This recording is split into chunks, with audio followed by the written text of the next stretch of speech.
I'm going to go through a series of ab exercises that don't require you to lift your head.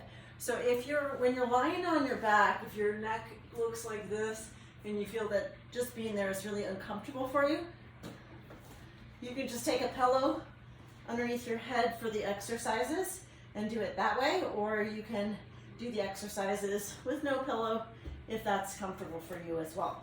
So we'll start out with pelvic tilts. Breathe in through the chest and feel your abs draw down. The transversus abdominis, this is the deepest abdominal layer. And we'll take the sinking of the belly where my hands are and then tucking the pelvis, zip up the pubic bone in the center using those rectus abdominis muscles, and then fire the obliques on the side to tip and feel like the hip bones are coming closer to the ribs. When you shift back to neutral, your ribs remain on. Breathe in. Stop urination, feel the pelvic floor, tip, imprint. Now when you get that imprint, breathe in, go to neutral, exhale, go to the flat back. You want to feel a sense of elongating the low back as you shift. You make that contact with the ribs and the waist. Back to neutral, breathe in, and exhale, flat back. Feeling the ribs and waist connecting. And then there's a feeling of your sit bones reaching to the calves and to the back of the knees. It has that swoosh feeling of the imprint, and then relax.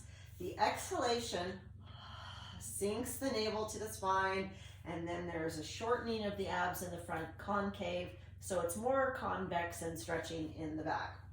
One more time.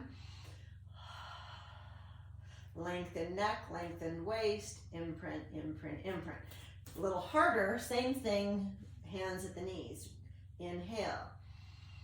Pelvic floor. Sink the navel. Pull the hip bones to the ribs. Peel the tailbone and feel that imprint of the waist. Inhale, neutral. Be sure your ribs stay connected. You don't want to overarch. So right here, my low back is overextended and the ribs have come off. Keep that feeling smashed where my hand is right there.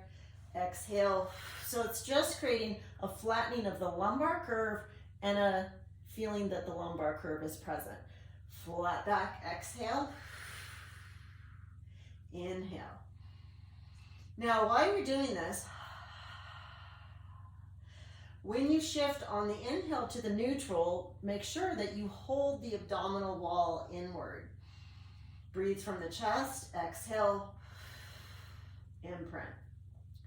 So when you come to this position, you want to feel that feeling of drawing the abdominals in. You will feel your diaphragm contract, but it's more in this zone rather than low. Exhale. Breathe from that chest. Hold that girdle feeling of the lower abs.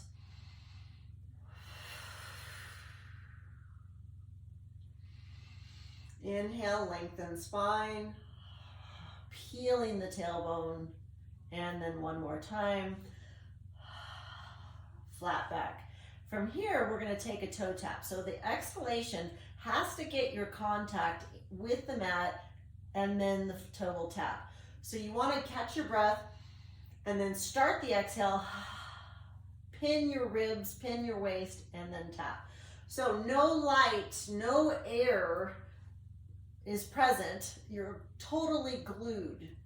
An ant cannot walk under your ribs or under your waist. There's no space. You're completely glued to your mat. Exhale. Feel like a butterfly that's pinned in a specimen container. You are pinned right here through the rib cage, narrowed ribs.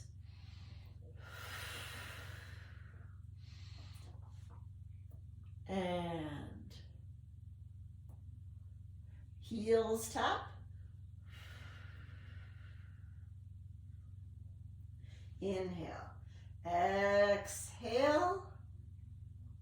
Inhale. Pelvic floor still engaged. One more time. Press into the floor. Press into the floor. Now we're going to extend the arms and the legs. If you need to keep them a little bent, that's fine. We'll start with the left side. Feel a little bit of separation from the center. Return.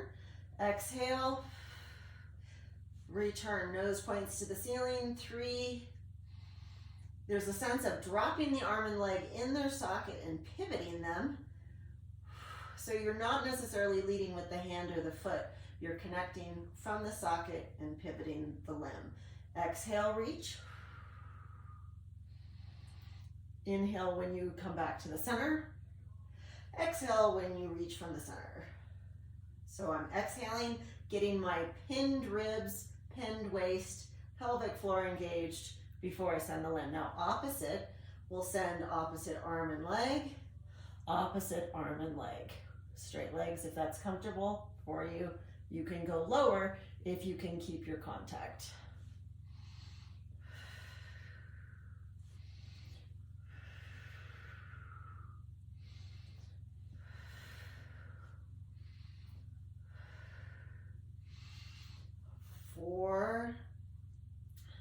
Four, one more, 5. Now opening from the center wide, press into the floor to bring it back. Breathe in and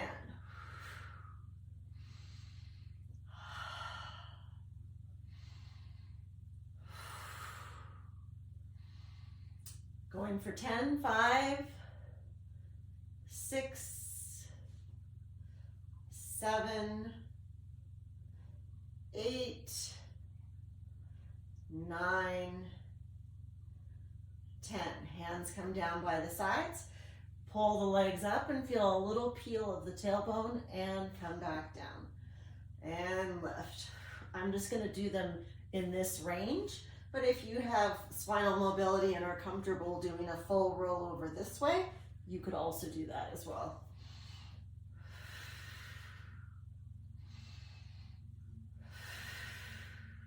Draw the right knee into the chest, extend the left leg, and this may be too far.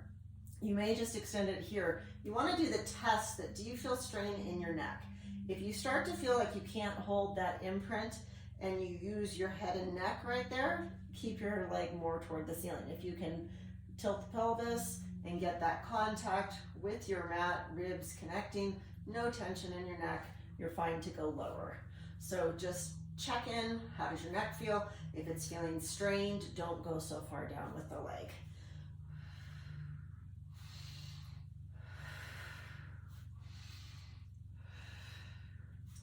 And 5, we're gonna do set of 10. 5, 6, exhale, inhale, exhale, inhale.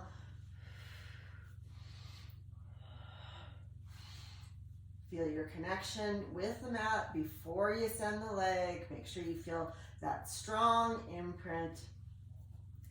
Both legs are up. You can do opposite scissors like this. You could have a slight bend, opposite there, or you could grab the leg and go for a little extra stretch, whatever works for you. 9, 8, 7, 6, 5, exhale here, inhale trade, exhale here, 3, 2, nose points to the ceiling, 1, both knees come to the chest, arms and legs to the ceiling, and that may be all you do, and then come around and hug the knees to the chest. If you can, send your arms and legs further away from the center, keeping your glued connection, then you can go lower, but only go that low if you don't feel any strain in your neck or low back. That's the option, or just straight to the ceiling. Reaching both arms and legs away from the center, draw back, reach, inhale.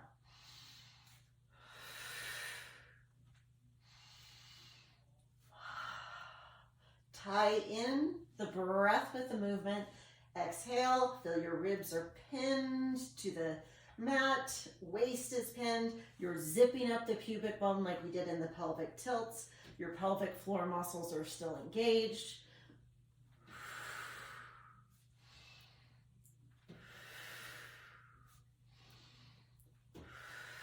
3 more.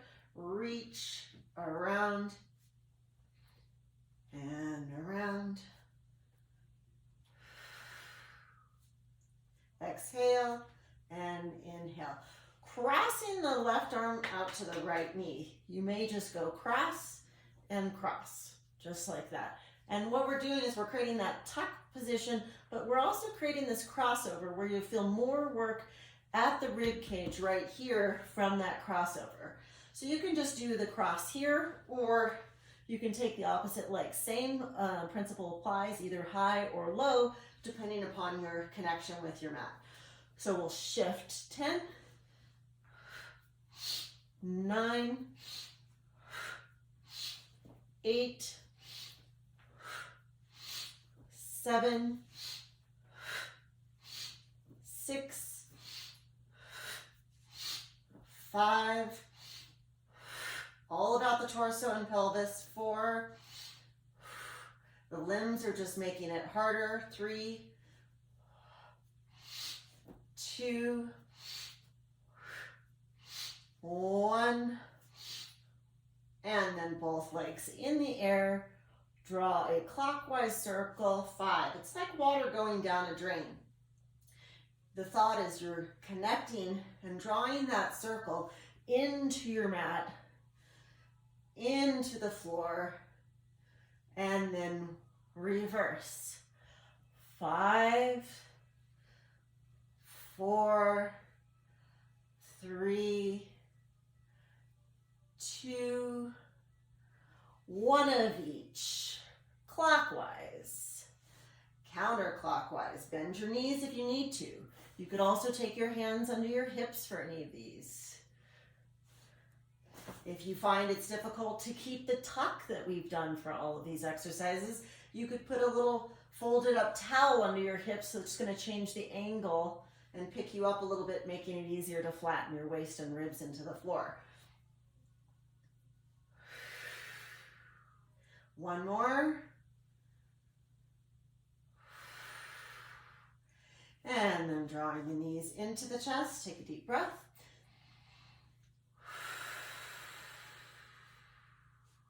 Lengthen the spine.